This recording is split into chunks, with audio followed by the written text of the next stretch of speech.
So this is what it's like isolating on the most isolated inhabited island in the world.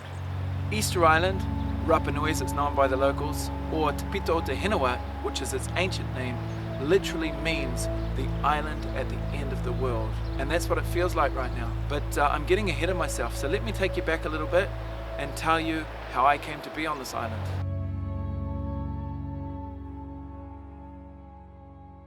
So my name is Marc Shields and I'm from Auckland, the largest Polynesian city in the world. So Polynesia runs from Hawaii in the north, New Zealand in the south, west, and here in the southeast, and everything kind of within the confines of that triangle is known as Polynesia. So my story starts and finishes in Polynesia. From a very young age, I had a passion to travel, really wanted to leave New Zealand. At 19 years old, my brother was living in London. He invited me over and helped me out to get over there. Well, 2 years later, I had to go back. My visa ran out, but I was able to travel through Southeast Asia and India. And when I got back to New Zealand, this passion for different cultures, different languages was still there. And so I decided to study intercultural studies and political science. Fortunately, I was able to do an exchange program in Turkey. When I was over in Turkey studying, I was able to travel through the Middle East. And when I came back, I actually went to South America where my brother was living again, and I hung out with him, traveling around for 7 months. So when I came back to New Zealand, I had this passion for travel. I had a desire to learn Spanish. Growing up, I'd really enjoyed the Polynesian people. I'd played Samoan cricket, Māori language class at school. So I went back to university to finish my degree, and one day I was walking into a class and my jacket got caught on the door. I had my headphones in, and so I couldn't really hear anything, but this beautiful girl was in front of me pointing at my jacket. I turned around, I was a little bit flustered, and so I kind of opened the door for her, and she walked out a little bit embarrassed. But a couple of hours later, I was actually walking past the coffee shop at the university, and she was sitting there, and she waved me over and she said, "Look, I'm really sorry, I didn't mean to ask you to open the door, it's just your jacket was caught." And we laughed a little bit and we got chatting, and it turned out she was from Easter Island. She spoke Spanish and she was a beautiful Polynesian girl, and so it was like my dream all wrapped up in this beautiful woman. We fell in love, and within like 7 months we were engaged to be married. Part of her scholarship was that she had to come back to Rapa Nui. So in July 2008 I came to Rapa Nui, the most isolated island in the world. They didn't tell me that by marrying her I was kind of marrying the island. So I remember arriving to the island, and just the energy of the place really took me by surprise.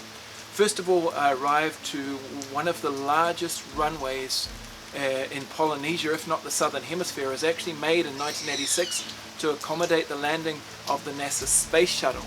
But it was really the ambience of the place. Now it's really famous for its isolation and its monolithic statues, which bring tourists from all around the world. Now I didn't come as a tourist. I came as the man engaged to my wife. The wildness of the people, they got around on horseback, fishing off these really dangerous areas on the rocky coastline, the jagged jutting volcanic rocks themselves of the coastline. There's only 2 beaches here, both of them absolutely stunning. The whole island's full of cave systems, and I remember just kind of exploring these places. The Moai for me were kind of an afterthought, but they too just really took me when I saw them. With the family, we went out to fish one day and we had to drive past the 15 statues, and I remember just looking over and going, oh my goodness, does anyone know these things exist? Because there was no one around, no one was looking at them. I think it was outside of the park hours or something. Soon after arriving, we got married. The whole of the island was invited to our wedding almost, and so most people knew who I was very soon after I arrived. And so soon after the marriage, we built a house and we started a life. For me, I didn't really speak Spanish, so I fell into tourism and I started working for a hotel. And so although we were isolated, there was this kind of interaction with people all over the world. I made some really good friends that I have actually till today. So soon after getting involved in tourism, we wanted to do our own thing. We bought ourselves a van and I started cold selling on the street. I just walk up to people and say, hey, are you interested in a tour? And take them out. TripAdvisor had just started then, and so the business grew. Now I started working with some really good people, subcontracting to some friends. We started stargazing in 2018. And by 2020, the business was going fairly well. We had our 3 children. Life was pretty full.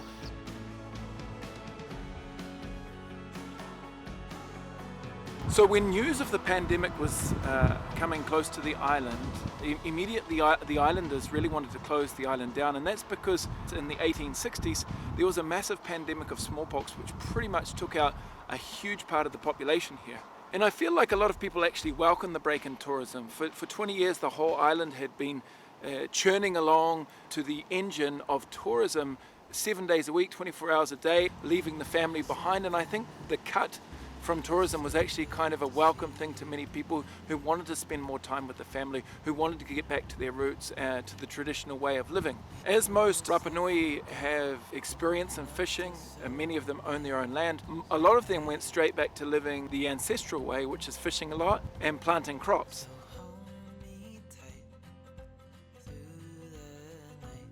So people adapted, but it didn't stop the fact that there were now 50% of the population at least out of a job. Many of those were actually Chileans who have migrated over to Rapa Nui. They work in the tourist industry, often for a season or for a few years. They lost all income and they didn't have the family ties that the Rapa Nui did. The mayor set up a system called Pro Empleo. And in the system he would give people work at a minimum wage, so that they could survive, but then he would also use that labor to go in and make gardens in the different people's houses. And so people who didn't have veggie gardens before now did. It was interesting to see how different parts of the community reacted. It warmed my heart to see people getting involved in soup kitchens, some of the wealthier people on the island pitching in, and some of the people who didn't have money but had a desire to help out formed soup kitchens on the island so that people could eat. Some people left out food on the street so that anyone could just stop by and take it home with them. The supplies to the island really dropped off because there were no tourist flights coming in, and so there was no way of getting the produce. And a group of business people got together and they said, all right, well, we'll bring a charter flight in, but we are going to bring the prices up. And so they actually try to capitalize a little bit on the whole situation. The demographics of the island has changed quite a bit. So where before it was about 50% Chilean, 50% Rapa Nui, now it's probably about 70-30 as more and more Chileans have actually gone back to the mainland. The whole economy of the island has changed as well. So people started reinventing themselves. We have more fast food restaurants than we've ever had. People also started selling dog food, clothing, anything they could off the back of trucks, and selling became kind of the main thing to do. Many of these kind of open markets began and people set up their tables in the town there and start selling whatever they can. Sadly, not that many people have money, and so it ends up being more sellers than buyers these days. It's been an incredible roller coaster ride for the family because we actually started this pandemic in financial difficulty. We just invested in a bus for the business, which was now pretty much useless. We had kept workers on for a couple of months after the pandemic stopped, thinking that it would all be over soon. But we'd just actually come back from our yearly holiday, and so we were kind of coming back thinking we were going to work and pay everything back. And then the pandemic started, and so we were like, man, what are we going to do? We've got no income, we've got a whole lot of bills to pay, we've got no tourists to fill the bus. It's been incredibly miraculous how we've got through the last 9 months. We got a little bit of help from the government initially, just to kind of enough to pay the bills. I made an ebook of my hard copy photography book that I'd made on the island, and I tried to sell that. It wasn't particularly successful, but it was something. We were able to sell a car at a decent price. My wife got involved in working for the Catholic Church. She went around giving out food parcels to people who were really struggling. More recently, when everything was very bleak, there was certain people that had been on tours with me just out of the blue, got in contact and said, hey, we really want to help, and incredibly touched my heart. My mother, my father, my in-laws, friends of the family, just out of the goodness of their heart, reached out and blessed us. So thank you very much for that.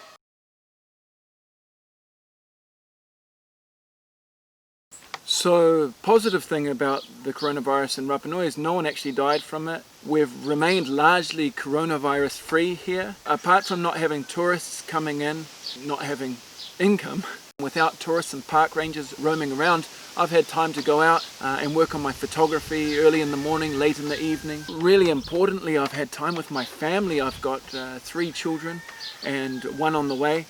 And I've had time to really enjoy them, to go and explore new places on the island, places that perhaps they didn't know before, go fishing, make videos. So that's been a lot of fun.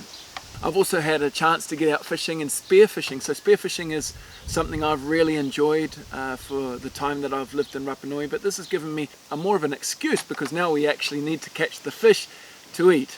Also, we've had to think outside the box, so we've sought to cut costs, and we've done that by setting up a water catchment for drinking water. Before we used to buy purified water, now we just drink the rainwater. I started building picnic tables to sell. We buy our meat in bulk now, and we keep it all in the freezer, and that brings the price down quite a lot. And we've planted a garden, which has been a lot of fun, a real learning experience, and we also keep our own chickens. They don't give nearly as many eggs as I'd like, but they're quite fun.